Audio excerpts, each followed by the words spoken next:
Good evening. Welcome to tonight's Lakeville School Board Candidate Forum, sponsored by the Lakeville Area Chamber of Commerce. My name is Sarah Smith Larkin of Brackett's Crossing Country Club and the chair of the Lakeville Area Chamber of Commerce Board of Directors. I will be tonight's moderator. The timekeeper for tonight's forum will be Tim Roach, president of the Lakeville Area Chamber of Commerce and CVB. In 2016, there are 4 candidates for the 3 open school board seats. They are seated alphabetically: Bob Erickson, Judy Keliher, Terry Lind, and Ben Osborn. The format of tonight's forum will be as follows. Questions were sent to all candidates in advance with the agreement that we will also take audience questions. Question cards are located just outside the council chambers. Should you have any questions, you can write them down and hand them to our timekeeper, Mr. Roach. He will then direct questions to me depending on the time. Personal questions or questions directed to one candidate will not be accepted, and time will dictate how many questions we can get in. Each candidate will have 2 minutes for introductions and opening remarks. Then each candidate will receive 90 seconds to respond to each question. Finally, each candidate will receive 90 seconds for wrap-up and closing remarks. A straw poll before tonight's events determine the order of the candidates. Judy Keliher will start off, and we will then proceed clockwise with each candidate responding. With 30 seconds remaining, Mr. Roach will hold up this card, and when time has expired, he will hold up this card. With each new question, we will start with the next clockwise candidate, so each candidate will have the opportunity to go first. We will start with the opening remarks, and please note it will be 2 minutes in length, and we've asked that the candidates include their top 3 priorities within their opening remarks. With that, we'll start with Judy Keliher. Good evening, and thank you to the Lakeville Area Chamber for organizing this forum. My name is Judy Keliher, and my experience as a small business owner for 25 years and now 10 years as an area sales manager for a Fortune 500 corporation is beneficial in my role on the Lakeville Area Public Schools Board of Education. Balancing budgets, creating efficiencies, improving processes, negotiating, being visionary and innovative, managing workload concerns, and improving communications are all some of the necessary skills that are needed. I have lived in Lakeville for 30 years, and my sons have graduated and are all successfully working in careers that they love, and my daughter is a recent graduate now attending the University of Minnesota. I have a nephew and nieces attending Lakeville South High School and Kenwood Trail Middle School. My active community involvement in volunteering plays an important role in my staying connected to students, parents, and all of our stakeholders.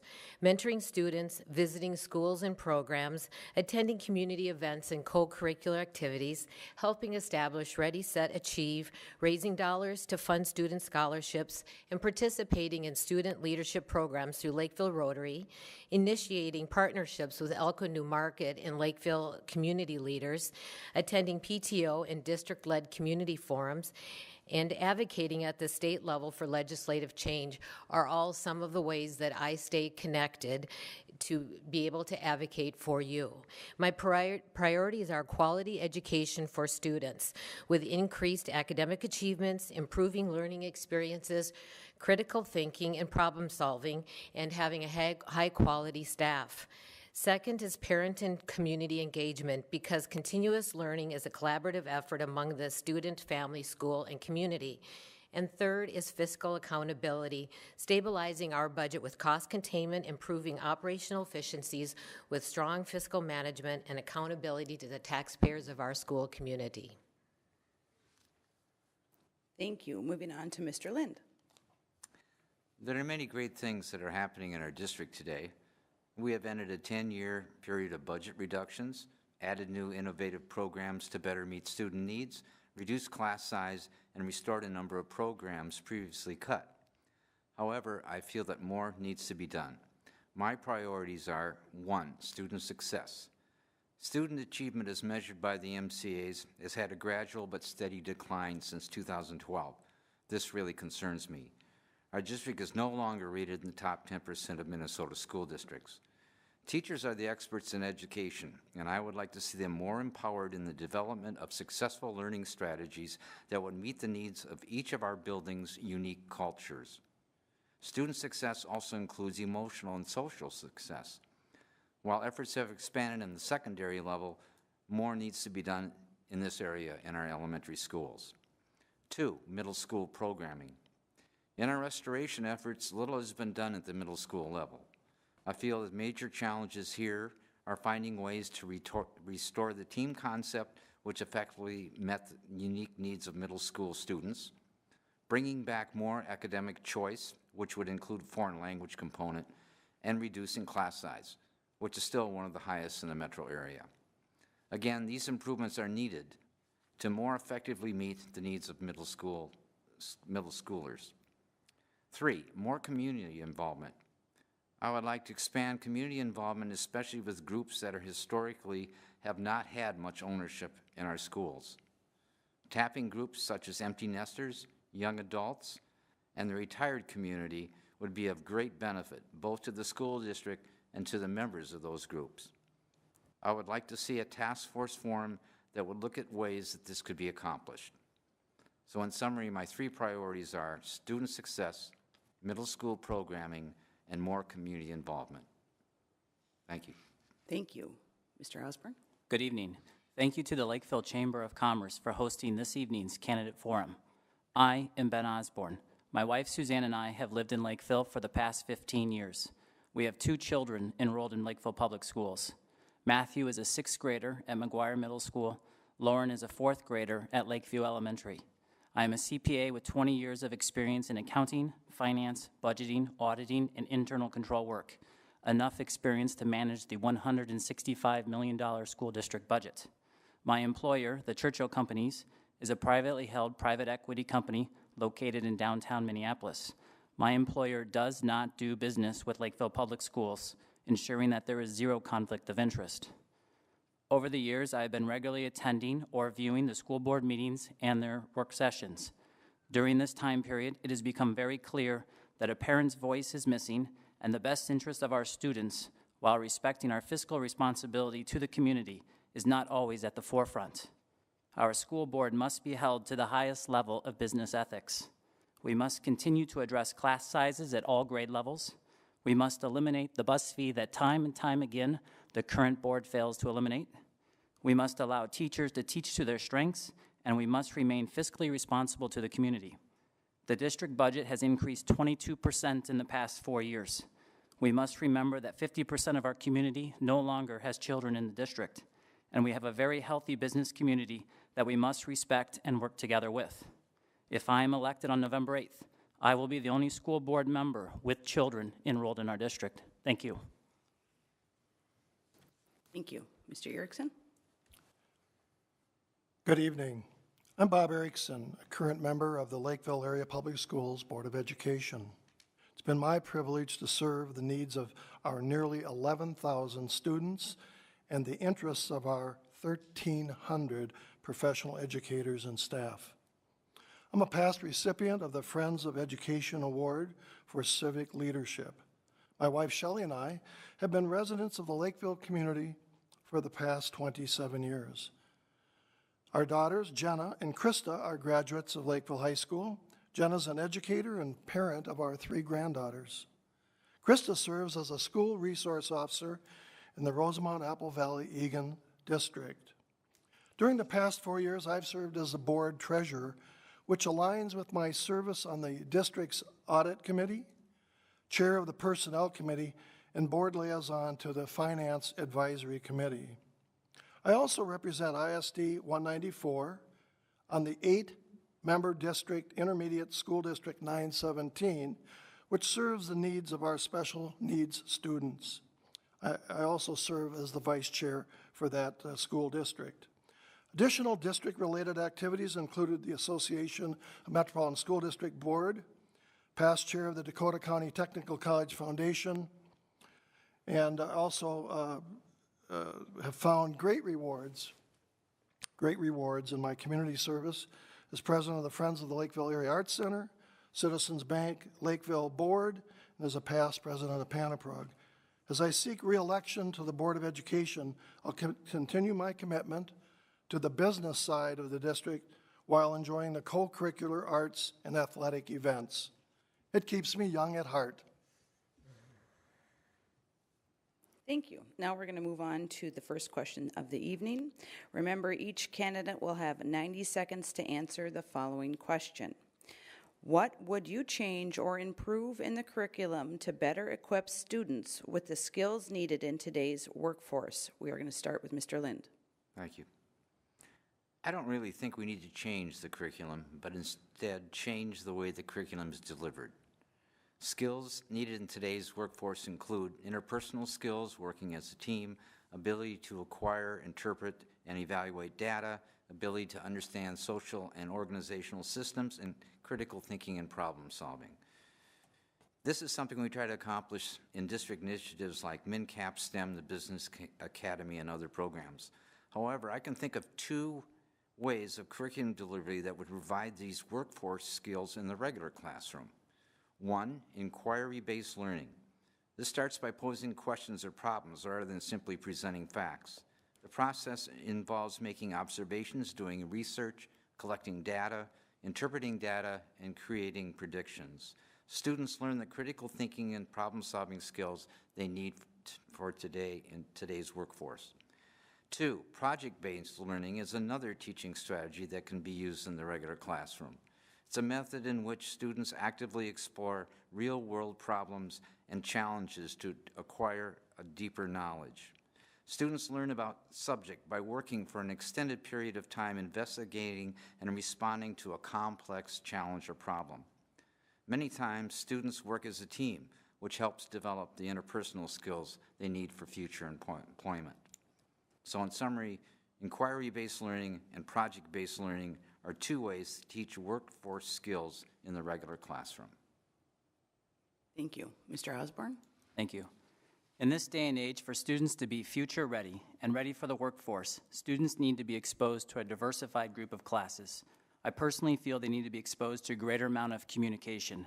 That means being able to articulate and communicate. Additionally, that means to be given the opportunity to learn a second language at a younger grade level. We live in a world that functions without borders. Business is international. It is time for our schools to be offering foreign languages at the middle school levels. Students fluent in a second language when interviewing for a job have a clear advantage over those students who are only fluent in English. I was an exchange student to Japan during my junior year of high school. Being fluent in Japanese and English was a clear advantage when I was interviewing for jobs. Today, whether you're working on a factory floor or in an office, that second language opens the doors to greater success and makes that individual more valuable. Thank you. Thank you. Mr. Erickson? Thank you.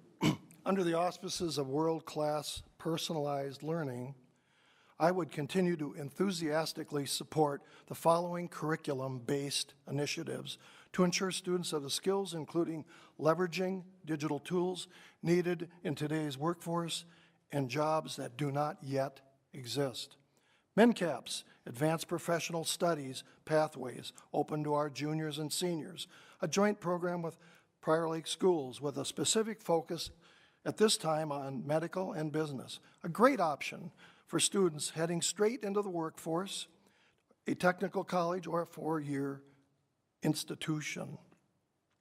Lakeville Rotary sponsored Strive, students taking renewed interest in the value of education. Rotarians mentor seniors at Lakeville South and North with experiences and knowledge and advice. And then students are eligible for scholarships. YEA, Young Entrepreneurs Academy for middle school and high school students, a partnership with Lakeville Area Chamber and Lakeville Schools, process that guides students to run their own real business. Lakeville South High School STEM Academy, Science, Technology, Engineering, and Math, a unique coursework including AP classes and career exploration and specific science and engineering pathways. It culminates in a real-life capstone project. Thank you. Ms. Keliher? We need to develop creative ways to enhance our programs across our entire system.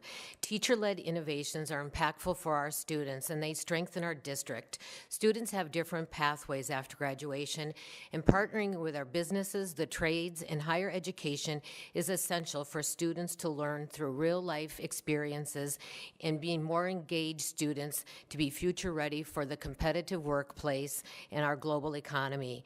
I participated in the Lakeville Area Chamber work session to understand workforce needs and find solutions within our community. Supporting a high-quality learning environment can be created through all of us working together. And at a recent parent forum, we had the opportunity to look more closely at our middle school programming to ensure that it was meeting the needs of our learners. One such outcome is the piloting of a world language for 8th graders through our online school. A renewed focus on the middle level and working closely with our teachers and parents and staff will provide enhanced learning experiences for our students.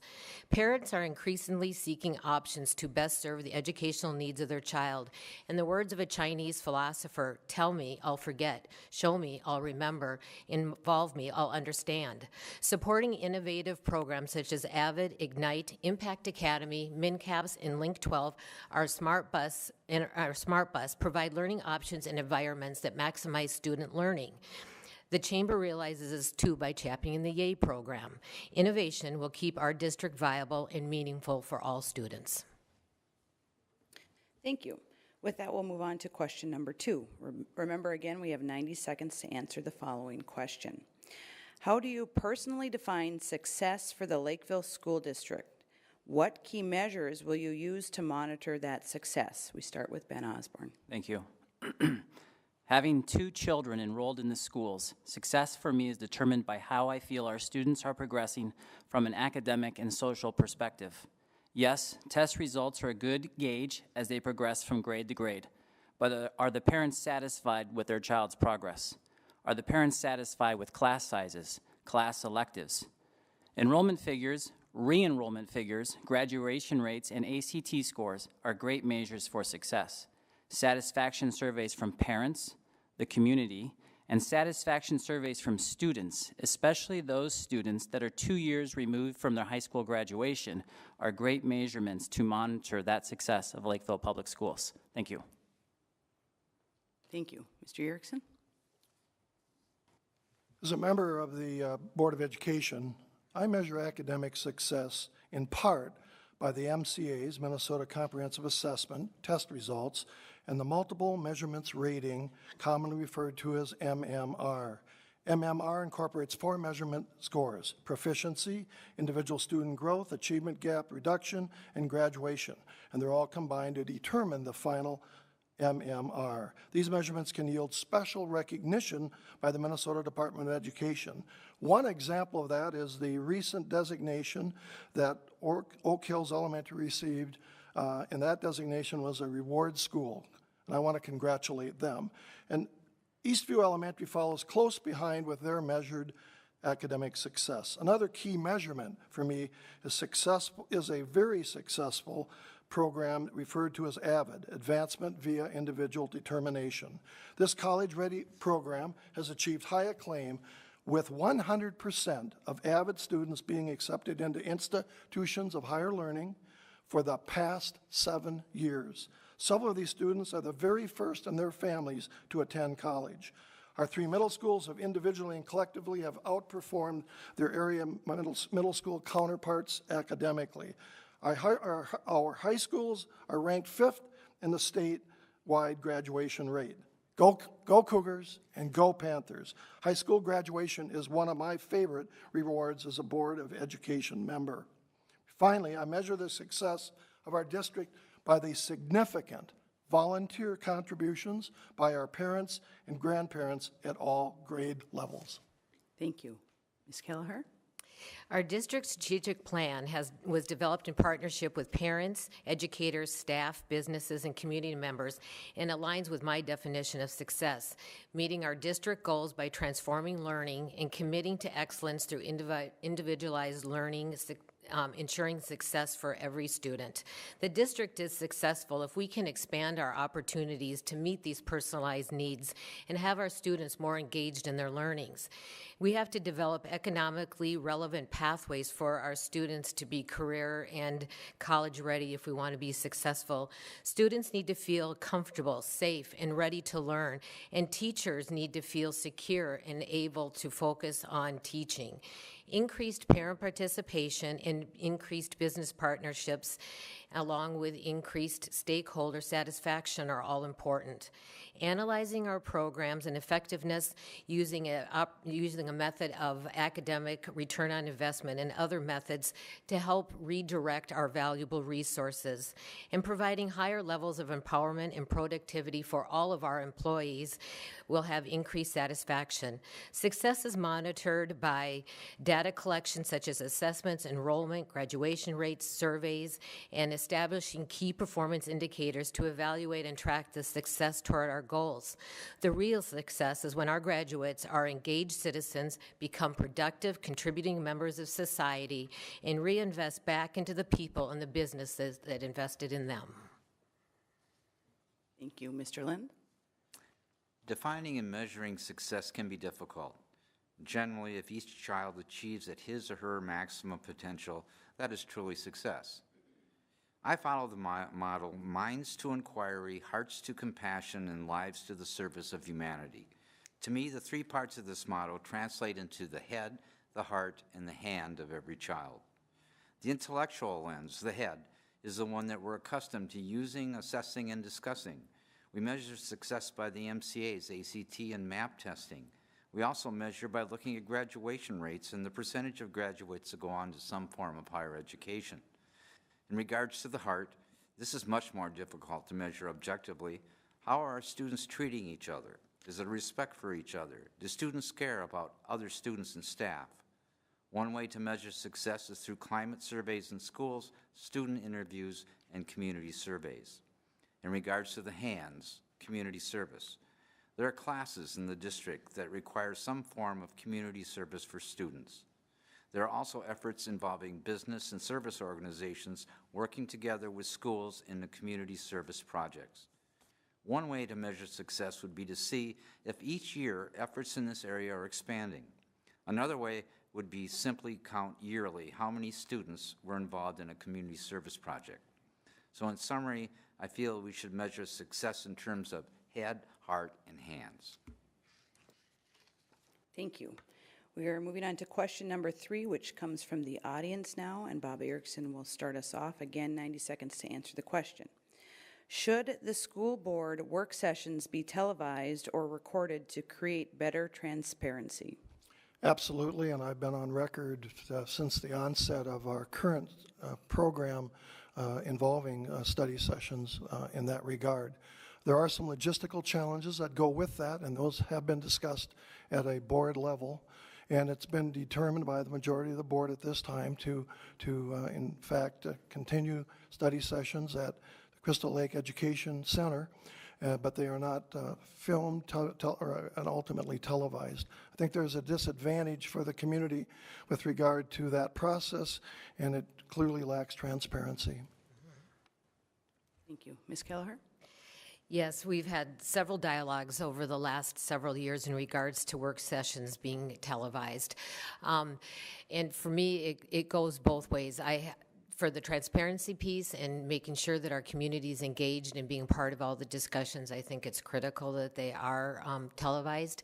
The issue and the concerns that we had is how to logistically make that work, and having it in an environment that it's more of a less formal setting as such, and having more of a informal, casual setting, so that we are all able to look at each other and focus and have a true dialogue on the topics. So that is something that I know the last time we went down the path with trying to determine if we could logistically make that work, and I would expect that coming up again soon. Thank you. Mr. Lind? I would say it's much more interesting to watch a work session than it is to watch a board meeting. Amen. Yeah. I was torn, like Judy, both ways. I want it to be an open atmosphere so people can discuss. I don't want cameras to be a center of attention and take away from the many deep discussions that we have. I think our last board meeting was 4 hours long, or our work session was 4 hours long. I think televising would be helpful. I think people would understand more the logic of each board member when they're making decisions and asking questions about. We ask the questions that you ask in work sessions, and we try to get those answered so that we totally know what the proposal is. So, again, I'm kind of torn between the two, but I'm leaning more towards the televised. Thank you. Thank you. Mr. Osborn? Absolutely, yes. As typically the only non-board member sitting in the work sessions in the back of the room, along with the local newspaper journalist, it is imperative that the community sees what happens in these work sessions. Let me give you one example. The 2015 operating capital levy discussions at the work sessions. One of the work sessions I attended, there were certain board members who wanted to make the operating levy contingent on the capital levy passing. It was the parents and the teachers who wanted that operating levy, and to have two certain board members hold that hostage is unacceptable. Luckily, directors Erickson, Lind, Volk, and Skelly shot that down. The next work session, the operating levy question was being discussed and how it was going to be worded. There were two board members in that work session that wanted to remove the words art and band in the event that we needed funds 3 or 4 years down the road. That's not having the parents' voice and the teachers' needs. Luckily, again, Erickson, Lynn, Volk, and Director Skelly shot that down. Thank you. Thank you. We are now going to move on to the fourth question. Again, a reminder, it's 90 seconds to answer, and it's from the audience. And we will start with Ms. Keliher. How would you approach the task of reducing class size based on our current and projected funding situation? Well, there are a variety of ways to address class size issues. Obviously, to reduce class sizes means we need to hire staff and have more people on site. There are also educational ways of which to take a larger class size and break it up into smaller groups and have resources available to be able to teach the larger groups into smaller groups. The most obvious way is to put the teachers in the classroom, but if that's not fiscally and financially available, we definitely need to be able to have the support for the teachers to teach them how to take the larger groups and do the personalized smaller groups of learnings using our digital tools and the resources that we have in the buildings today with the support groups. And I'd also like to just clarify something that was misspoken on the last question. The two board members, Kathy Lewis and myself, were questioning not the questions, but the legality of the questions. So that's important when you're listening to the boardroom, the study sessions. Thank you. Mr. Lind? As you all know, I'm really into class size. I want to keep it low. My feeling is the major success for children is a result of their efforts and their teachers' efforts, and not necessarily the tools that they use. It's the teacher that really makes a difference. We can reduce class sizes without a lot of expense in some areas. For example, hybrid classes where they meet every other day. You could take a larger number, and then there's a lot of hybrid classes at the high school right now that are doing that. There's some forms of teaming that you can use where you can reduce class sizes. Breaking into smaller groups, those types of things. Technology can be helpful, but again, technology is just a tool. It just depends how the teacher uses it. But I think in all those ways we can help reduce class size without incurring a big expense. Thank you. Mr. Osborn? Yep. Class sizes are always an important issue every year, and it's a difficult issue to address, but I think what needs to happen is that we need to focus and discuss the class sizes with the teachers. You know, the teachers in a third grade level might find a class size at a different number as somebody in a 6th grade or 7th grade level. So we have to sit down with the teachers, find out what their needs are, what is an appropriate class size level for them, and work the way up. That also means that we need to have our teachers cross-collaborate across the district to figure out what is an appropriate class size for them. Yes, teachers do cost money, and we have to address that, but we have a $165 million school district budget that has increased 22% in the last 4 years.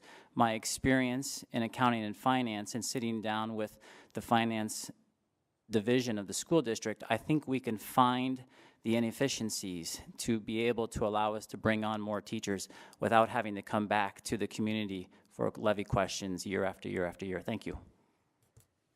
Thank you. Mr. Erickson? Thank you. High school class sizes were reduced at the opening of school this year as a result of the voter-approved operating levy for just that very purpose. I had a Lakeville North teacher at the Welcome Back staff event just tell me how valuable, how meaningful, just the reduction of 5 students in a single classroom, what a difference it makes. And I was so moved by that and felt rewarded for our pursuit of that, but more importantly, thanking the voters for providing the additional resources to do that. Link 12 is helping reduce class sizes. MinCaps is helping reduce class sizes because those students are operating outside of the normal class environment in off-site settings, and in the case of Link 12, right from their very own home. But let's not lose track of something that's occurred just in the last 30 days. We have approximately 200 new students in our district as of right now. That could change by October 1st, as it does sometimes, but what I want to point out is the amount of money received for each student via the state of Minnesota has enabled us to hire the additional teachers necessary to keep our class sizes intact while providing, in my opinion, additional revenue that could go towards reducing class sizes even further. Thank you. And we do have time for one more question from the audience. And we will start with Mr. Lind on this one. In light of another school shooting this morning, what are your thoughts on our schools from a safety perspective? And what are you going to do to keep our kids safe, secure, and alive? Before we passed the last levy, and part of that levy for the technology was for safety, and we had completed some things in that regards. We are going to do a lot more. There's a standing committee that's looking at safety. They're looking at all kinds of things, glass that doesn't shatter. The bottom line on school safety is, and our business manager tells us this all the time, you're not going to prevent something from happening, but you can slow it down. Slow it down enough that interventions can be there at the school. And that's, I think, the philosophy that our district is taking. We're doing a lot of things by having areas of the building that are shut off completely during the school day. We have the ID system at the front door. We're thinking about moving some of the offices more towards the door so that a person coming in is met by someone. Each building has a different needs, and if you've been at the high school, you know how they handle their security with someone at the doors. And you go to other buildings, you'll see different ways that they're dealing with it. And part of the long-term facilities committee that I'm on is looking at safety 10 years down the road. And what do we need to do now to get ready? And so that's the approach I would take. Thank you. Mr. Osborn? Yes, safety is always a big issue, especially when you have children still enrolled in the district. And it must be a high priority. And that means additional support from both a security perspective and a mental health perspective. We need to make sure we have our staff adequately trained and staff personnel is being able to identify social issues that could turn into a potential threat. Luckily, in the 2015 levy, there were funds allocated, approximately $100,000 a year for the next 10 years, to work on addressing the actual physical security of the building. Obviously, we can't build a fort around it, but as long as we can identify the problems early on, hopefully that makes a deterrent for a future issue. The other thing we have to work on as well is at the younger age, teaching these kids the anti-bullying effort that our students get from the teachers in the wearing the orange. Starting at a younger age, that really helps protect them and understand the mental health as they proceed. We also have to make sure security not only is in the classrooms, but on the campuses, but also we just have to make sure our students are safe around the community as well. Thank you. Thank you. Mr. Erickson? Security is number one with parents, and as I go door to door, I hear that over and over. The levy that was passed recently involving the security funding is a start. It's not the end-all by any means. Number one, most of you are familiar with the new building access control systems. That's been a step in the right direction. It's required a transition, and I think we've reached that, and I think it's working rather effectively. We've upgraded all of our camera systems, particularly at our secondary schools, and I've personally visited the school resource office and got to personally monitor the effectiveness of that new camera system at both of our high schools. Michael Bauman is our Executive Director of Business Services. He's also a high-ranking retired military, and it's his responsibility to deal with the security, and he heads up the district-wide security committee made up of professionals in the community that are playing an important role in guiding the direction for our future investments. I do also want to emphasize Lakeville continues to be a very safe and secure community, and that's due in large measure to an outstanding police department. And I just want to recognize them for their service and the service of our school resource officers. Thank you. Ms. Keliher? Safety is always a concern and an issue, whether you have kids in the school or not. That's not something that we want this community to have to face. I think I'm on the long-term facility planning task force, and we had some topics that surfaced, and under it, that we had topics that we were discussing for future planning, and out of it evolved a safety and security in our schools, and that became its own topic instead of a subtopic. During our levy campaign in our community forums, we had comments made that we weren't getting enough money and spending enough for security. Parents are concerned, and we need security. We've been doing active shooting staff trainings, but that's to strengthen our staff. We now need to strengthen and protect our facilities, both inside and outside, from risks that are happening on both, to keep the predators out, but to also keep our kids inside safe from any incidents when the perpetrator is already inside the building. The camera system and stuff that we have in place today is a start, but it has to be a multi-level solution, just like our fire systems are. And we can't have the frame of mind that it's not going to happen here. The surrounding districts around here are all looking at multi-level security programs and comprehensive programs, and we need to do the same here before it's too late. Thank you. That concludes our questions for this evening. We are going to move on to the wrap-up or closing remarks. Each candidate will have 90 seconds for their closing remarks, and we're going to start with Mr. Osborn. Thank you again to the Lakeville Chamber of Commerce. I am Ben Osborn. I am the only candidate with children enrolled in a district that has approximately 10,850 students.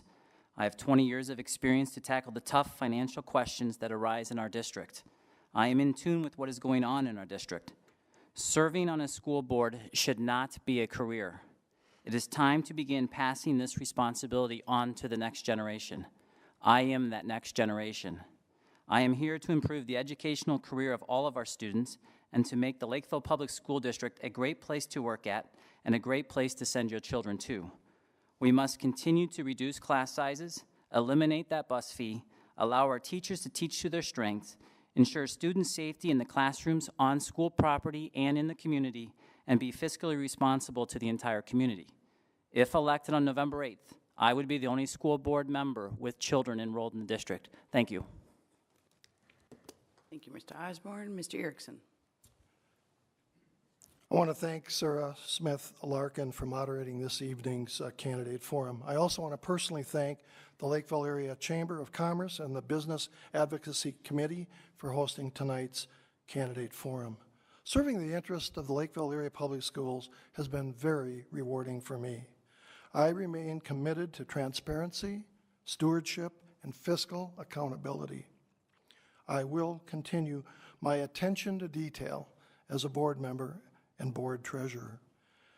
As a single member of the Board of Education, I will place priorities in the following areas: restoring middle school teaming, pursuing a reduction in property taxes for ISD 194 payable in 2017. And I want to assure everybody here it's more than doable without having any impact in the classroom.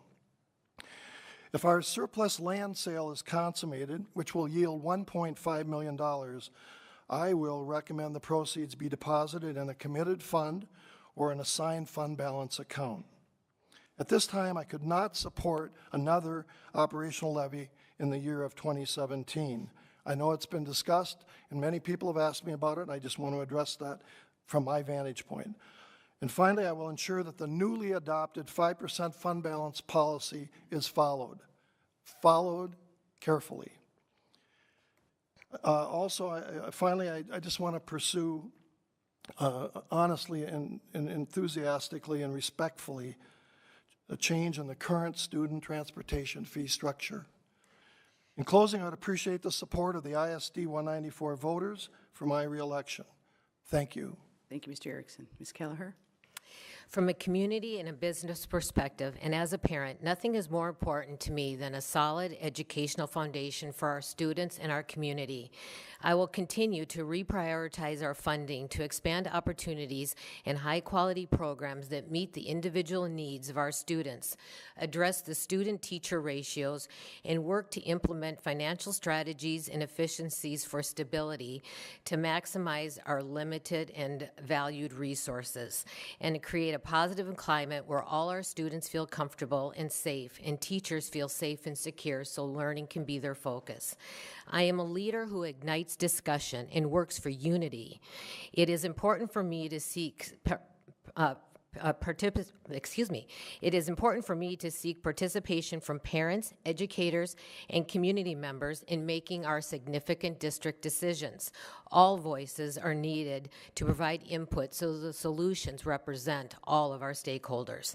Families move here for the schools. Teachers want to teach in this district. Businesses and trades want to partner with us and be a part of our innovative programs. Students are prepared for their future after graduation. We have a district that we can all be very proud of, and it would not have been possible without your voice, your involvement, and your support. I encourage you to visit my website at reelectjudykeliher.com for more about my priorities and my commitments. Advocating for you is a privilege. I am humbled by your trust and your support. I, Judy Keliher, respectfully ask for your vote. It would be my honor to continue to support solutions that enrich the programming and the learning experiences and provide quality education for all students. Thank you, Ms. Keliher. Mr. Lind? First, I would like to thank the Chamber for sponsoring this event. We all appreciate your efforts. I'd also like to thank all of you in the audience for attending.